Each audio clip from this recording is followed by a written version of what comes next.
नमस्कार दोस्तों, स्वागत है आपका इस नए वीडियो में। तो आज हम पढ़ेंगे DBMS। DBMS ऑलरेडी हमारा टॉपिक चल ही रहा है, तो उसके हम नेक्स्ट टॉपिक में आज देखेंगे। सबसे पहला हमारा टॉपिक है कैंडिडेट की। तो जानते हैं कैंडिडेट की क्या होता है। तो बेसिकली कैंडिडेट की वो मिनिमल सेट ऑफ एट्रीब्यूट होता है जो टेबल के एक रिकॉर्ड मतलब क्या हो गया, जैसे ट्यूपल हो गया या तो रो को यूनिकली आइडेंटिफाई कर सके। मतलब वो मिनिमल सेट ऑफ एट्रीब्यूट है जो एक रिकॉर्ड को यूनिकली आइडेंटिफाई कर सके। अब सिंपल भाषा में अगर मैं बोलूँ इसको, अगर किसी स्टूडेंट को अलग अलग तरीके से यूनिकली पहचाना जा सकता है, जैसे रोल नंबर है, आधार नंबर है या ईमेल है, तो इनमें से हर एक कैंडिडेट की हो सकता है। जैसे कि मान लीजिए स्टूडेंट का जो रोल नंबर है वो कैंडिडेट की हो सकता है, आधार नंबर है वो भी एक कैंडिडेट की हो सकता है, ईमेल है तो वो भी एक कैंडिडेट की हो सकता है। इसका एग्जांपल है जैसे कि स्टूडेंट टेबल में रोल नंबर, आधार नंबर, ईमेल, तीनों को स्टूडेंट का तीनों स्टूडेंट को अकेले यूनिकली आइडेंटिफाई करते हैं। जैसे कि स्टूडेंट का रोल नंबर है वो भी एक मतलब यूनिक की है, मतलब यूनिक चीज़ें हैं। जो स्टूडेंट का रोल नंबर है, आधार भी यूनिक होता है, कोई रिपीटेटिव चीज़ उसमें नहीं होती। देन ईमेल भी सेम, वो भी एक यूनिक होता है। इसलिए ये तीनों क्या है, कैंडिडेट कीज़ हैं। अब इसके इंपॉर्टेंट पॉइंट है वो देख लेते हैं क्या होता है।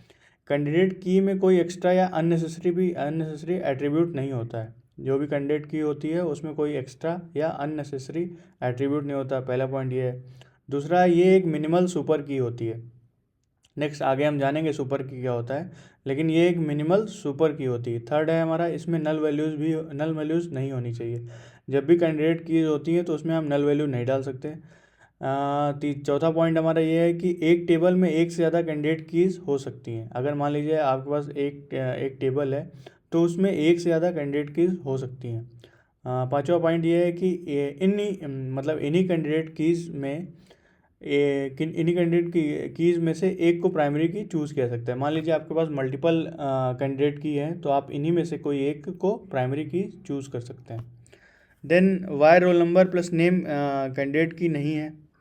अब ये क्वेश्चन आया हुआ है कि role number plus name candidate की नहीं है, क्यों नहीं है, चलिए जानते हैं। तो इसमें लिखा हुआ है कि क्योंकि रोल नंबर अकेला ही रिकॉर्ड को यूनिकली आइडेंटिफाई कर रहा है। क्योंकि मतलब इसका ये है कि रोल नंबर अकेला ही यूनिकली आइडेंटिफाई कर रहा है रिकॉर्ड को। जब रोल नंबर के साथ नाम जोड़ दिया जाता है, जब रोल नंबर के साथ नाम या नेम जोड़ दिया जाता है तो नेम एक्स्ट्रा हो गया। नेम क्या हो जाता है, एक्स्ट्रा हो जाता है। इसलिए role number plus name minimal नहीं रहा। अब वो क्या है, मिनिमल नहीं रहा है।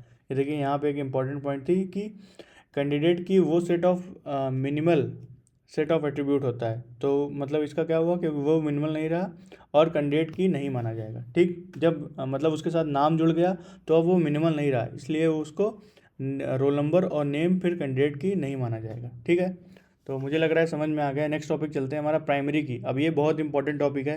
ये सारे गवर्नमेंट एग्ज़ाम के लिए और प्राइवेट सेक्टर में भी जब भी आप इंटरव्यू के लिए जाते हैं तो वहाँ पे ज़रूर पूछा जाता है। तो चलिए जानते हैं इसका क्या होता है। और बहुत सिंपल भाषा में मैंने ये नोट्स जनरेट करवाई है थ्रू एआई। तो चलिए देखते हैं प्राइमरी की क्या होता है। इसकी डिफिनीशन ये होती है कि कैंडिडेट कीज़ में जो कि ऑफिशियली सिलेक्ट की जाती है, कैंडिडेट की में जो भी की ऑफिशियली सिलेक्ट की जाती है, रिकॉर्ड्स को यूनिकली आइडेंटिफाई करने के लिए उसे उसे प्राइमरी की कहते हैं। क्या कहते हैं, मतलब जो भी कैंडिडेट की यूनिकली आइडेंटिफाई की जाती है उसे मतलब यूनिकली आइडेंटिफाई करने के लिए जो यूज़ करते हैं हम लोग, उसको क्या कहते हैं, प्राइमरी की कहते हैं। अब इसका एग्जांपल देखिए, अगर स्टूडेंट टेबल में रोल नंबर, आधार नंबर और ईमेल तीनों कैंडिडेट कीज़ हैं और हम रोल नंबर को मेन आइडेंटिफायर चूज़ करते हैं तो रोल नंबर हमारा क्या बन जाएगा, प्राइमरी की बन जाएगा। तो ये इंपॉर्टेंट पॉइंट था कि आप तीनों में से कोई एक चूज़ कर रहे हैं तो आपको जैसे मान लीजिए आपने रोल नंबर चूज़ किया तो रोल नंबर आपका क्या हो गया, प्राइमरी की बन गया। इसके इंपॉर्टेंट पॉइंट नंबर 1 यह है कि प्राइमरी की क्या होती है, प्राइमरी की हर रिकॉर्ड को यूनिकली आइडेंटिफाई करती है। पहला पॉइंट ये है। दूसरा ये है कि प्राइमरी की नल नहीं हो सकती है। ये एक बहुत इंपॉर्टेंट कंडीशन है कि प्राइमरी की कभी नल नहीं होती। थर्ड पॉइंट हमारा ये है कि इसके वैल्यूज़ हमेशा यूनिक होने चाहिए। जैसे रोल नंबर है, आपका आईडी हो गया, स्टूडेंट के आईडी हो गए, तो ये सब क्या है, यूनिक है। फोर्थ पॉइंट है, एक टेबल में सिर्फ एक प्राइमरी की होती है। मतलब आप एक टेबल में मल्टीपल प्राइमरीज की नहीं हो सकती हैं। फिफ्थ पॉइंट है हमारा कि प्राइमरी की कैंडिडेट कीज़ में से ही सिलेक्ट की जाती है। ये भी समझ में आ गया होगा, सिंपल पॉइंट है। इसकी कैरेक्टरिस्टिक देख लेते हैं क्या है कि ये प्राइमरी की कैरेक्टरिस्टिक ये है कि प्राइमरी की यूनिक, नॉट नल, स्टेबल और पॉसिबल हो तो सिंपल होता है। जैसे कि मान लीजिए आप रोल नंबर रख लीजिए या आप स्टूडेंट की आईडी रख लीजिए, तो ये सब क्या है, यूनिक है, नॉट नल नहीं होंगी, स्टेबल होंगी और पॉसिबल हो तो सिंपल रखिए। अब नेक्स्ट पॉइंट पे चलते हैं, हमारा सुपर की। अब ये जानते हैं सुपर की क्या होता है, इससे भी क्वेश्चन बहुत सारे आए हैं एग्जाम्स में, तो इसको जानते हैं। इसकी डेफिनेशन ये है कि सुपर की कोई भी ऐसा एट्रीब्यूट या एट्रीब्यूट का सेट, कोई भी ऐसा एट्रीब्यूट या एट्रीब्यूट का सेट है जो रिकॉर्ड को यूनिकली आइडेंटिफाई कर सकते हैं। मतलब ये कोई ऐसा एट्रीब्यूट या सेट ऑफ एट्रीब्यूट है जो रिकॉर्ड को यूनिकली आइडेंटिफाई कर सकते हैं। हर कैंडिडेट की एक सुपर की होती है, हर एक कैंडिडेट की एक सुपर की होती है। अब कैसे होती है, लेकिन हर सुपर की कैंडिडेट की नहीं होती है। मतलब ये इंपॉर्टेंट लाइन है, जैसे हर एक कैंडिडेट की, आपने यहाँ पढ़ा कैंडिडेट की, हर एक कैंडिडेट की सुपर की होती है, लेकिन सुपर की कैंडिडेट की नहीं होती है। रीज़न ये है कि सुपर की में एक्स्ट्रा एट्रीब्यूट आ सकते हैं, सुपर की जो होती है उसमें एक्स्ट्रा एट्रीब्यूट आ सकते हैं, पर कैंडिडेट की मिनिमल होनी चाहिए। कैंडिडेट की जो आपकी होती है वो मिनिमल होनी चाहिए। इसका एग्जाम्पल है, अगर रोल नंबर स्टूडेंट को यूनिकली आइडेंटिफाई करता है तो रोल नंबर एक कैंडिडेट की है।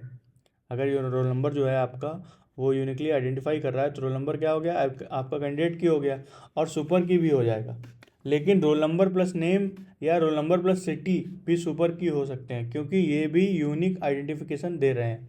बस इनमें एक्स्ट्रा क्या है, एट्रीब्यूट्स हैं। वही यहाँ पे हमें क्या है, एक्स्ट्रा एट्रीब्यूट की बात हो रही थी। अब इसका इंपॉर्टेंट पॉइंट पहला ये है कि कैंडिडेट की इक्वल टू मिनिमल सुपर की, कैंडिडेट की जो होती है मिनिमल सुपर की होती है। प्राइमरी की इक्वल टू चूजन कैंडिडेट की। अब थर्ड पॉइंट इसमें है, सुपर की इक्वल टू कैंडिडेट की प्लस एक्स्ट्रा एट्रीब्यूट। सुपर की में क्या होता है, कैंडिडेट की होती है प्लस एक्स्ट्रा एट्रीब्यूट हो सकते हैं। इसलिए रिलेशन याद रखो, प्राइमरी की, ये इसको इंटरसेक्शन बोलते हैं। प्राइमरी की पहले, सबसे पहले क्या है, प्राइमरी, देन मतलब प्राइमरी सबसे यूनिकली क्या होता है, प्राइमरी, देन हमारा कैंडिडेट, देन हमारा सुपर ही। तो सुपर की हमारा तीसरे नंबर पे आता है यूनिक के मामले में अगर देखेंगे तो। इसका ये अरेंजमेंट होता है, प्राइमरी, देन ये, देन कैंडिडेट, देन सुपर की। अब अल्टरनेट की क्या होता है, अल्टरनेट की का मतलब ये है कि कैंडिडेट कीज में जो भी प्राइमरी की के रूप में सिलेक्ट नहीं होती हैं उन्हें अल्टरनेट कीज कहते हैं। कैंडिडेट की में जो भी प्राइमरी के रूप में सिलेक्ट नहीं होती हैं उन्हें अल्टरनेट कीज कहते हैं। इसका एग्जांपल है, अगर रोल नंबर, आधार नंबर और ईमेल कैंडिडेट कीज़ हैं तो हम रोल नंबर को प्राइमरी कीज़ चूज़ करते हैं। अगर ये सारी चीज़ें हैं तो हम क्या करते हैं, रोल नंबर को हम प्राइमरी की चूज़ करते हैं और आधार नंबर और ईमेल क्या करेंगे, अल्टरनेट कीज़ बन जाएंगी। मतलब वो भी यूनिक दे रही है बट वो क्या बन जाएगी, अल्टरनेट कीज़ बन जाएगी। इसके इंपॉर्टेंट पॉइंट्स है, पहला ये है कि अल्टरनेट कीज़ हमेशा कैंडिडेट की से आती हैं। याद रखिएगा कि आपकी जो अल्टरनेट कीज़ हैं वो हमेशा कैंडिडेट की से आती हैं। ये क्या, ये भी यूनिक होती हैं। ये प्राइमरी की के रूप में सिलेक्ट नहीं होती हैं और एक टेबल में मल्टीपल अल्टरनेट कीज़ हो सकती हैं। अब एक टेबल में प्राइमरी की कितनी होती हैं, एक ही होती है। देखिए यहाँ पे एक टेबल में एक ही प्राइमरी की हो सकती है, एक से ज़्यादा नहीं हो सकती। ये लाइन है, एक टेबल में सिर्फ एक प्राइमरी की होती है, बट अल्टरनेट कीज एक टेबल में मल्टीपल हो सकती हैं, एक से ज़्यादा हो सकती हैं।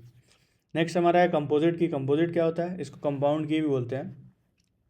कंपोजिट मतलब ये होता है कि जब दो या दो से ज़्यादा एट्रीब्यूट मिलकर एक रिकॉर्ड को यूनिकली आइडेंटिफाई करते हैं तो उसे कंपोजिट की कहते हैं। मतलब जो दो या दो से अधिक एट्रीब्यूट जब मिलकर एक रिकॉर्ड बनाते हैं तो उनको यूनिकली जो आइडेंटिफाई करते हैं उसे हम कंपोजिट की कहते हैं, कंपोजिट की या कंपाउंड की। अब जैसे स्टूडेंट कोर्स टेबल में स्टूडेंट आईडी और कोर्स आईडी दोनों मिलकर एक रो को यूनिकली आइडेंटिफाई कर रहे हैं। स्टूडेंट आईडी अकेला यूनिक नहीं है, कोर्स आईडी भी तो कोर्स आईडी अकेला यूनिक नहीं है, लेकिन स्टूडेंट आईडी और कोर्स आईडी मिलकर दोनों यूनिक हो जाते हैं ना, तो इसलिए क्या है, ये भी हमारा कंपोजिट की हो जाएगा। मतलब कंपोजिट का मतलब ये होता है जैसे कंपाउंड मतलब क्या है कि जुड़ के बना हुआ। अब जुड़ के क्या, इसमें दो हैं, जैसे इसमें स्टूडेंट आईडी कोर्स आईडी हो गए। हमारे इंपॉर्टेंट पॉइंट इसमें ये है, पहला ये है कि कंपोजिट की मल्टीपल कॉलम से मिलकर बनती है। सेकंड पॉइंट ये है कि कोई सिंगल एट्रीब्यूट रिकॉर्ड को आइडेंटिफाई नहीं कर पाता है। थर्ड हमारा पॉइंट ये है कि ये मेनी टू मेनी रिलेशनशिप में बहुत कॉमन होती है। मेनी टू मेनी जब भी रिलेशनशिप होता है तो वहाँ बहुत कॉमन होती है। चौथा पॉइंट ये है कि ब्रिज या जंक्शन टेबल में कंपोजिट की फ्रिक्वेंटली यूज़ होती है। जब भी कहीं ब्रिज या जंक्शन यूज़ होता है तो वहाँ पे हमेशा कंपोजिट की फ्रिक्वेंटली यूज़ होती है। नंबर 6 हमारा है फॉरेन की। ये सबसे इंपॉर्टेंट टॉपिक होता है जब भी DBMS में, ये बहुत पूछा जाता है। इंटरव्यू में, एग्ज़ाम में, हर जगह ये पूछा जाता है, तो इसको ध्यान से पढ़िएगा। और चलिए देखते हैं क्या है। फॉरेन की एक टेबल का एक ऐसा एट्रीब्यूट होता है जो किसी दूसरे टेबल की प्राइमरी की को रेफ़र करता है। अब ये लाइन का मतलब क्या है, नेक्स्ट स्लाइड पे चलते हैं। इसका मैं काम दो टेबल्स को कनेक्ट, इसका मेन काम जो होता है बेसिकली फॉरेन की का मेन काम क्या होता है कि दो टेबल्स को कनेक्ट करना होता है और डेटा को कंसिस्टेंट रखना होता है। मतलब दो टेबल को आपस में कनेक्ट करना और डेटा को कंसिस्टेंट रखना, ये सबसे बड़ा इंपॉर्टेंट काम है फॉरेन की का। इसका एग्जांपल है कि स्टूडेंट टेबल में रोल नंबर प्राइमरी की है। आप जानते हैं कि स्टूडेंट टेबल होगी, उसमें रोल नंबर क्या है, प्राइमरी की है। मार्क्स टेबल में रोल नंबर फॉरेन की हो सकता है। अगर कोई मार्क्स की कोई टेबल है तो वहाँ पे जो आपका रोल नंबर हो जाएगा वो फॉरेन की बन जाएगा, क्योंकि वो क्या करता है, दो टेबल को आपस में कनेक्ट करता है और डेटा को कंसिस्टेंट रखा है। इसलिए क्या है कि दूसरा जो मार्क्स की टेबल है वो वहाँ पे क्या बन जाएगा, फॉरेन की बन जाएगा। इससे पता चलता है कि मार्क्स किस स्टूडेंट के हैं, किस पर्टिकुलर स्टूडेंट के मार्क्स हैं। इसके इंपॉर्टेंट पॉइंट ये हैं कि फॉरेन की दो टेबल्स के बीच रिलेशनशिप बनाती है। और इसका दूसरा पॉइंट ये है कि ये रेफरेंशियल इंटीग्रिटी को मेंटेन करने में हेल्प करती है।